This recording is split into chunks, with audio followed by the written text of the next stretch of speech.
This is the true story about Rhea Ripley's Women's World Championship title win in 2023, and it's not exactly what you think, because it's just much more than her winning Royal Rumble and defeating Charlotte Flair for the Women's Championship at the time at WrestleMania 30. And in this video, we are going to break it down, because Rhea Ripley's journey to winning the Women's World Championship, previously the Raw Women's Championship, well, it's a tale of dominance and determination, and here is the story behind her victory.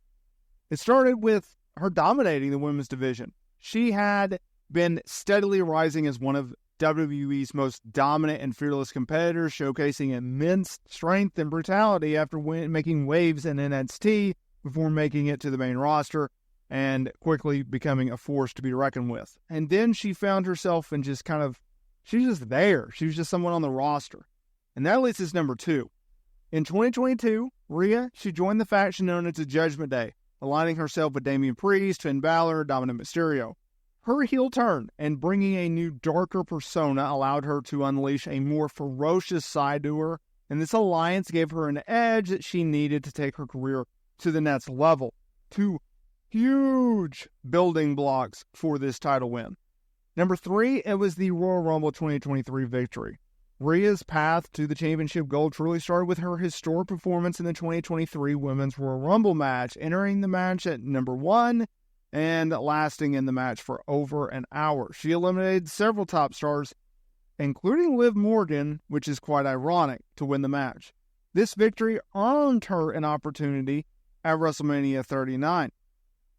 And that was a next step. Number 4, it was choosing Charlotte, the SmackDown Women's Champion at the time. This decision, it reignited their rivalry, as Charlotte previously defeated Rhea for the NXT Women's Championship at WrestleMania 36.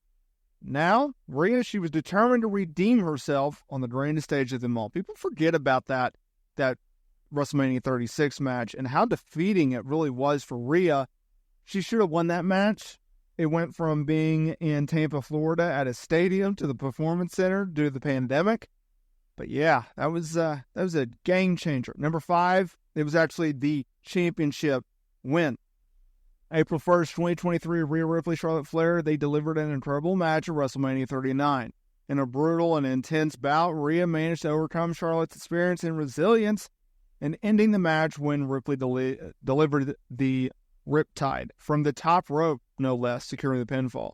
As a result, Rhea, she not only won the SmackDown Women's Championship, but also solidified herself as one of the top women's stars in all of WWE. After the 2023 draft, the title was renamed the Women's World Championship, and she became a centerpiece of the women's division on Monday Night Raw. Ripley's titles win symbolized her evolution from a rising star to fully established powerhouse in WWE.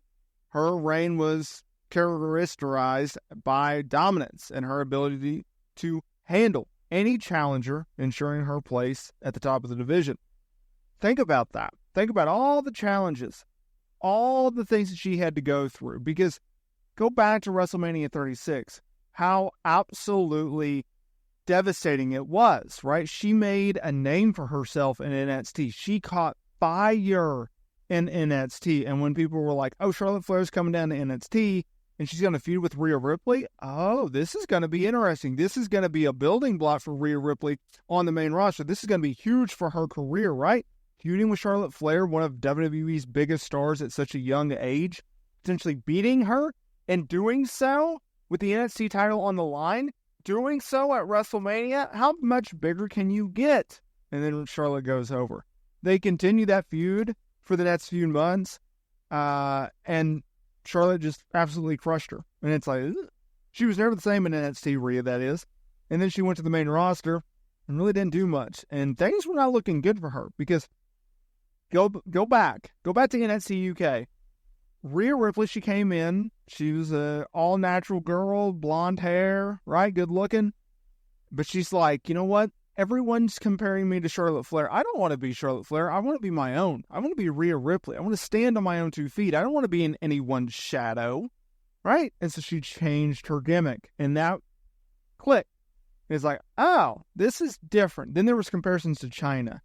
I get it from just from a look standpoint, but it's like completely different people, not only personality-wise, but also work rate-wise. Rhea Ripley can work circles around China, and she's been very respectful towards China in her legacy. And I think there is a place for China. But at the end of the day, Rhea Ripley is levels above what China did. I'm sorry. It was a different time. If it was a different age, China had a different role than Rhea, right?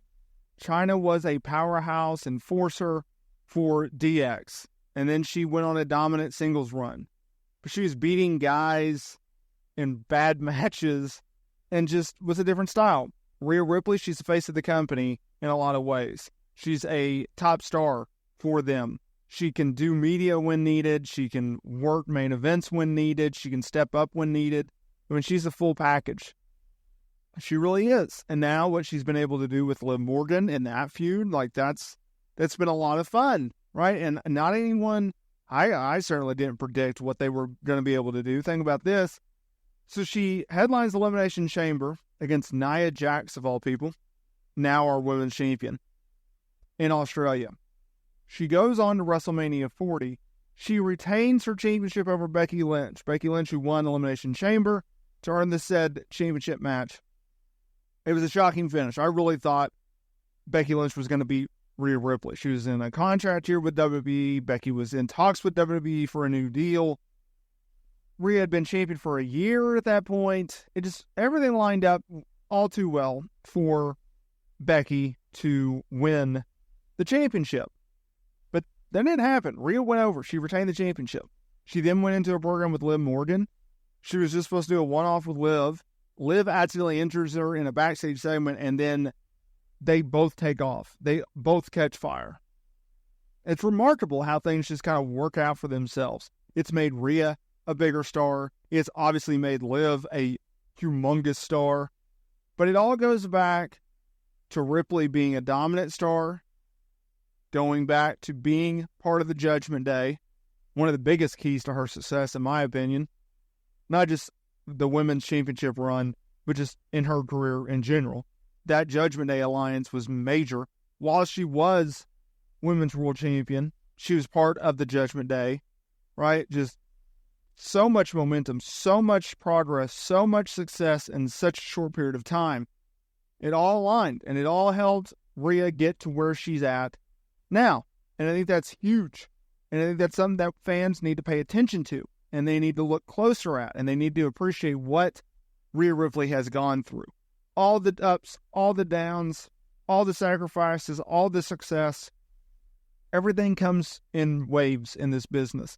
And I look forward to seeing what Rhea Ripley can do going forward in her WWE career.